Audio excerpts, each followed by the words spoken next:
Hey fiends, it's Marceling the Worthless Femboy, back with another second channel video.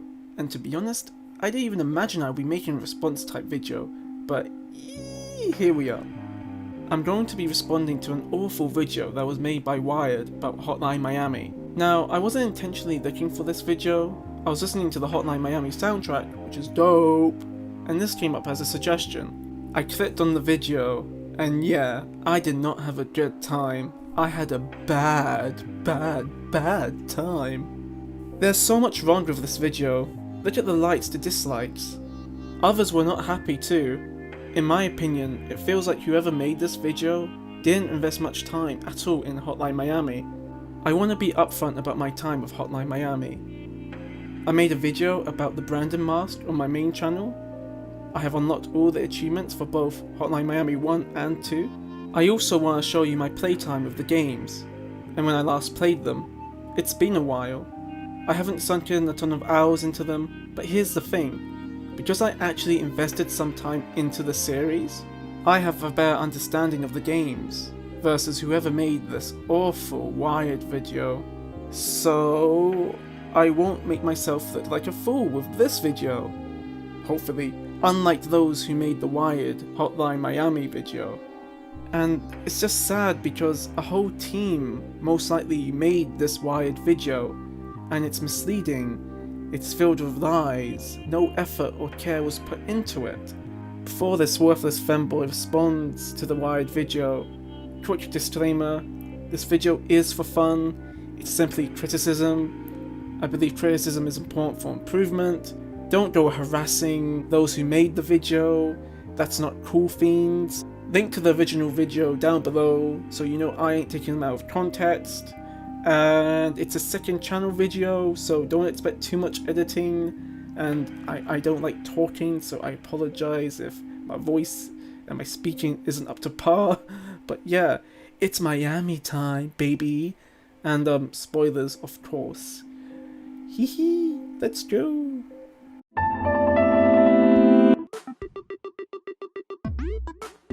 Already this makes me go, ooh, ee.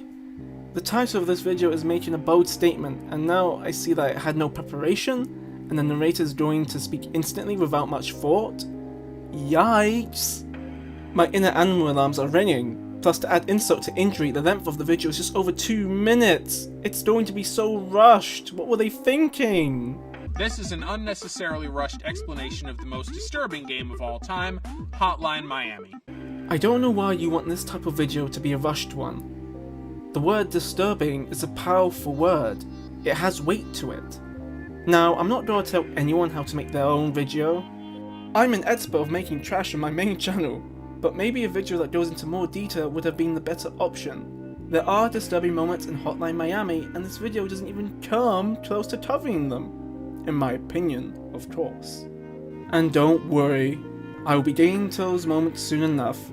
Also, even the editing was rushed, because the title says disgusting, but Mr. Chris says disturbing throughout the video. Hotline Miami really tricks you into thinking it's going to be kind of cute because it has this indie game sort of pixel aesthetic and it looks like you're going to play Smash TV or something like that, and it's going to be, Smash TV obviously was violent and you shot a lot of people, but it was all in good fun. How? Maker save us all. Trick? It tricks you into thinking it's cute? Look at the cover art. Does that look cute to you? The creators of Hotline Miami are not trying to trick you into thinking it's a cute game. I guess the animal masks might be cute to some people, but in my opinion the masks just reinforce how brutal the game is.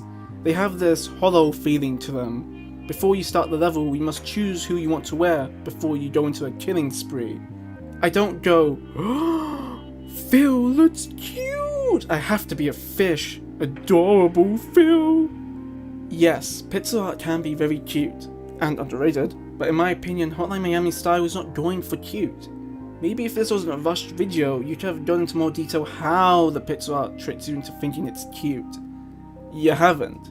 And now I'm left confused thinking, how on earth did you come up with that conclusion?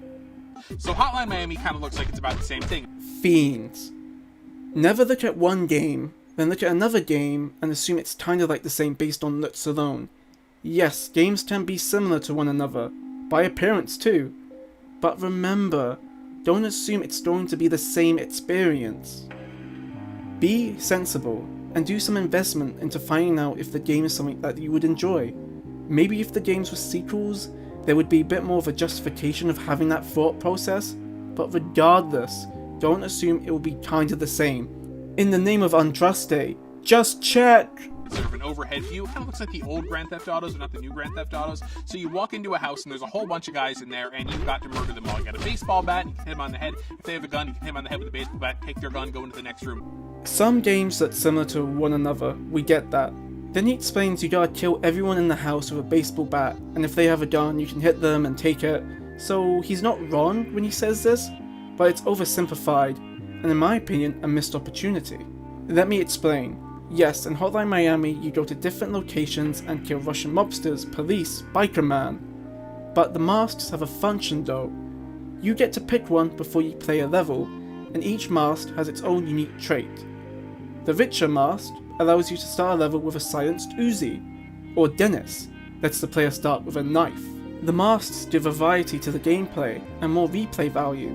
Murdering everyone is pretty disturbing, but the game encourages the player to murder everyone in different ways, making the player spend more time killing. Hell, to get more masks you have to get good at killing in the game for those juicy high scores. I don't know, that sounds pretty disturbing to me, you know, the player just killing and then finding new ways to kill and adding variety to the killing. But he is right about the gun part, but if you wear the William mask you can rip and tear the guns off them. The problem is the controls are really kind of very quick and fluid and floaty, and so there's a possibility that you're going to bust into this room full of guys, and what's going to happen is you're going to do a full Pulp Fiction thing where the guy comes out of the kitchen and he's like die, and then none of the bullets hit and then you get creamed. The controls of the game is something I wouldn't call a problem. And quick?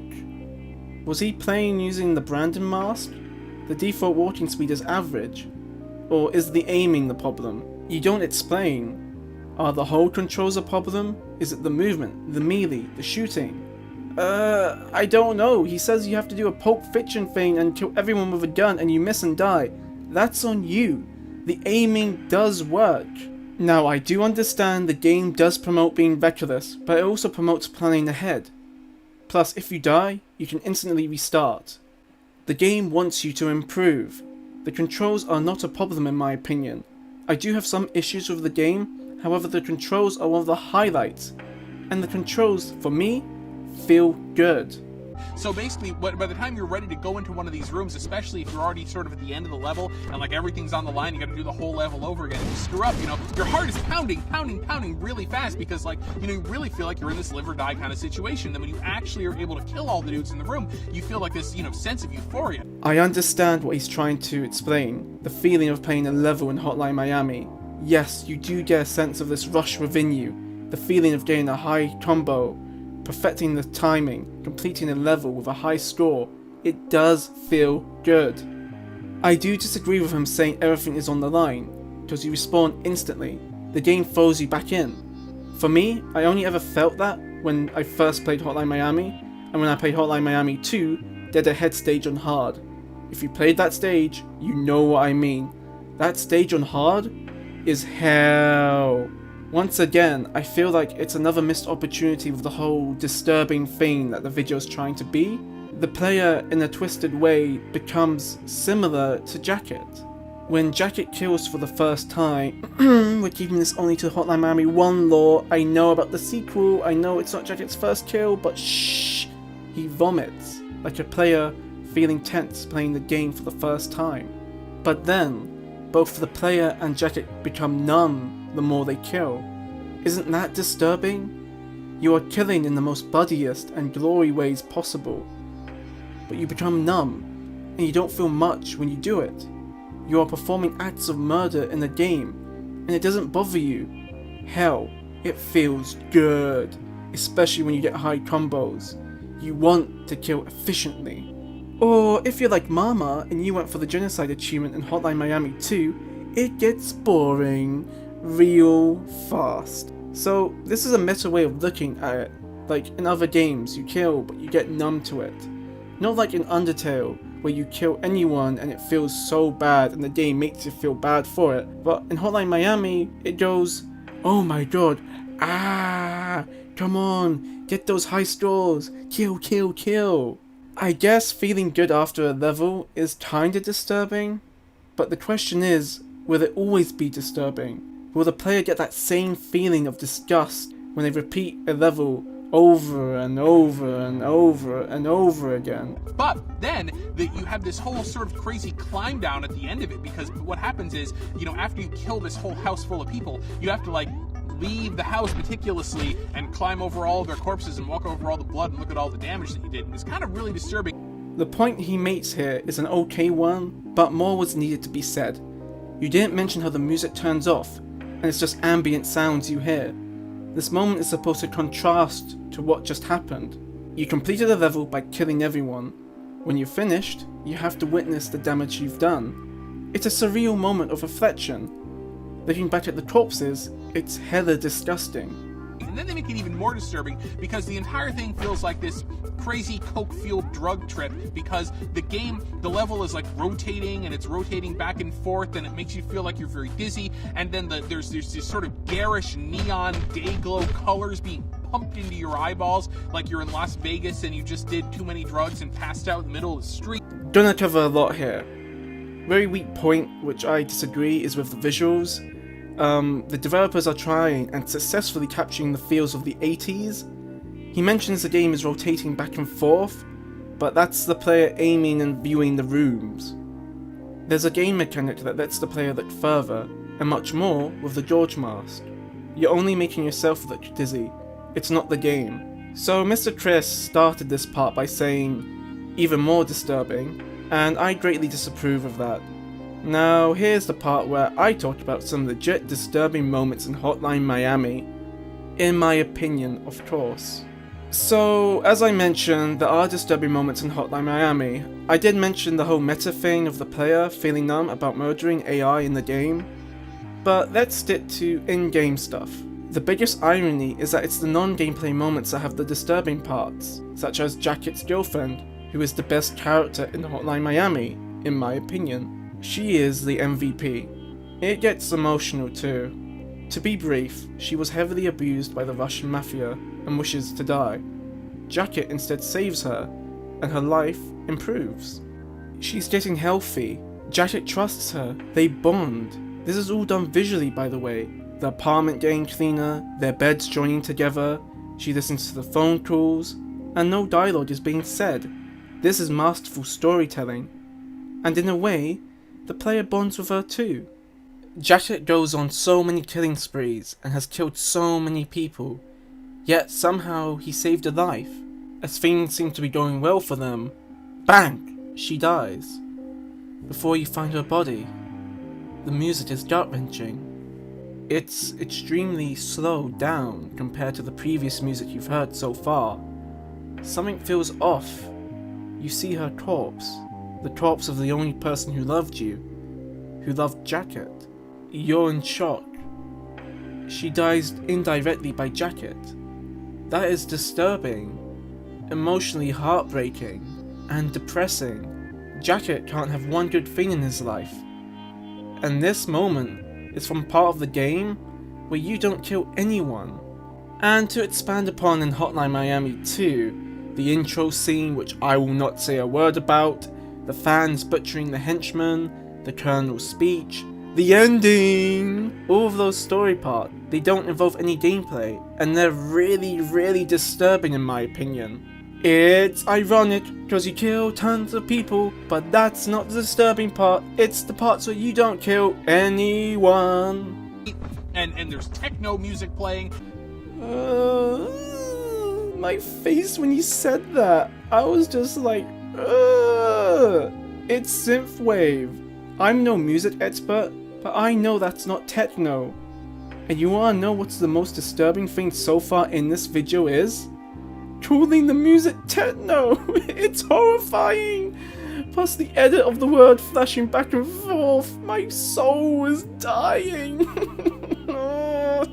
And it's all very disturbing. You keep using that word and you haven't explained to the viewer how. Is the quote-unquote techno music disturbing? Look, fiends, isn't a rushed video so good? when you need to explain something but fail to do so because you are rushing. This video is so bad, I can't even laugh at it.